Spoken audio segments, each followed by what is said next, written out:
Allah ar-Rahman ar-Rahim, continuing with the World Bible, which I've found it posted publicly, so the Moslem from the Masnavi.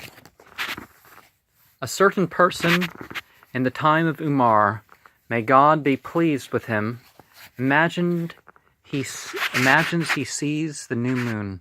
In the time of Umar, the month of fast came round, and a number of men ran to the top of a hill with him to take an omen from the new moon of the month of fast. Said one of them, "There, Umar is the new moon." When Umar could not see the moon in the sky, he said, "This moon has arisen out of your imagination. For in the celestial spheres I am keener-sighted than you. Why then do I not see the pure crescent?" Lacking context, that's a rather arrogant thing to say. I'm the best at anything. He continued, "Moisten your hand and rub your eyebrows, and then look up towards the crescent." When he had moistened his eyebrows, he could not see the moon. He said, "O king, it is not the moon. It has disappeared." He answered, "Yea, the hair of your eyebrows had become as a bow, which shot an arrow of surmise at you. A single hair deflected from his eyebrow led him into error, so that he boastingly claimed to have seen the moon. Since a deflective hair may veil the sky from you, how will it be when all your members have become deflected? O you who would walk straight, make straight your members by means of the straight. Turn not your faces from the threshold of the righteous. The balance may make the balance true. The balance too may make the balance false. Whoever adjusts his weights to those of the untrue falls into deficiency and falseness, and his intellect becomes confused. Now the sighting of the sun, the day cycles of the day, the lunar cycle, and the secret one, the Venus of the 40-year cycle, is something that we're particularly to have attention to. A governor orders a man to dig up from the road a bramble bush which he has planted. A certain unfeeling person, a pleasant speech, planted a bramble bush in the middle of the road. The passers-by reproached him and repeatedly told him to dig it up, but he did not do so, and every moment that bramble bush was getting larger. And the feet of the people were covered with blood from the wounds it inflicted. The clothes of the people were torn by its thorns, and the feet of the poor were miserably wounded. When the governor enjoined him seriously to dig it up, he answered, "Yes, I will dig it up some day." For a good time he promised to do it tomorrow. And in the meantime his bramble bush grew firm and robust. The governor said to him one day, "O promise breaker, come forward in my business. Do not creep back." He rejoined, "O uncle, the days are between us." The governor said, "Hasten, defer not the payment of my debt. You who say tomorrow, learn you this, that in every day which time brings, that evil tree grows younger, and this digger up of it gets more old and helpless. The bramble bush is gaining strength and on the rise, whilst the proposed digger of it up is getting old and on the decline. The bramble bush every day and every moment more green and fresh. The digger of it up every day more emaciated and withered. It is becoming younger, and you are becoming older. Be quick, therefore, and do not waste your time. The being of man is like a forest. The being of man is like a forest. Be full of caution of this being if you are of that breath. In our being there are thousands of wolves and hogs. In our being there is the righteous, the unrighteous, the fair, and the foul. That trait which is predominant decides the temperament. When gold exceeds copper in quantity, the substance is gold. The quality which is predominant in your being, you will have to rise in the very form of that same quality. At one moment, wolfishness comes into man.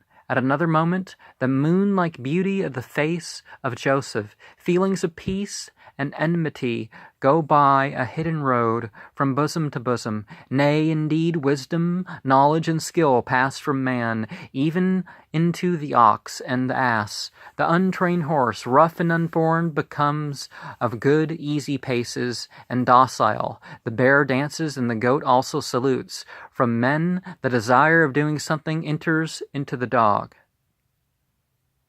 He becomes a shepherd, or a hunter, or a guard.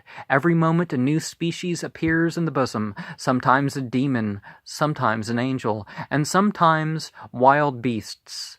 From that wonderful forest with which every lion is acquainted, there is a hidden road to that snare, the bosoms of men. Steal the pearl from the soul of the hearts, O you who are less than a dog. From the hearts, I would say, of the Sufi saints, since you steal at least that exquisite pearl, since you bear burdens. Bear at least a noble one. Paradise is surrounded by things unpleasant to us. Fires are surrounded by our carnal desires. Green branches are the source of the food of the fire, which shall burn you, but he who is burnt by the fire shall be in proximity to Kausar. Whoever is suffering an affliction in prison, that is the requital of a morsel or a carnal desire. Whoever has a share of felicity in a palace, that is the reward of some combat and affliction. Whomsoever you see unequaled in the possession of gold and silver, know that he has been patient in earning. You have abandoned Jesus and cherished the ass, the donkey. Hence, you are necessarily as an ass, outside of the curtain. The fortune of Jesus is knowledge, and deep spiritual knowledge. These are not the fortune of the ass, O asinine one. You hear the cry of the ass, and you have compassion. Then you know not that the ass is enjoining upon you the properties of the ass. Have compassion upon Jesus, and look not upon the ass. Do not make the carnal soul lord over your intellect. If you have become sick in heart, through Jesus still health too comes from him. Leave him not.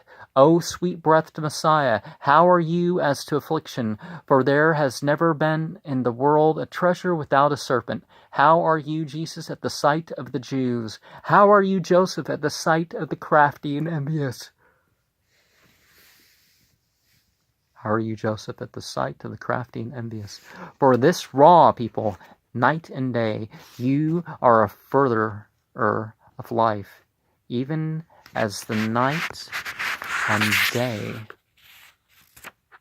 John the Baptist, on him be peace, in his mother's womb, inclines in worship before Jesus, on him be peace. Well, he's not worshiping Jesus.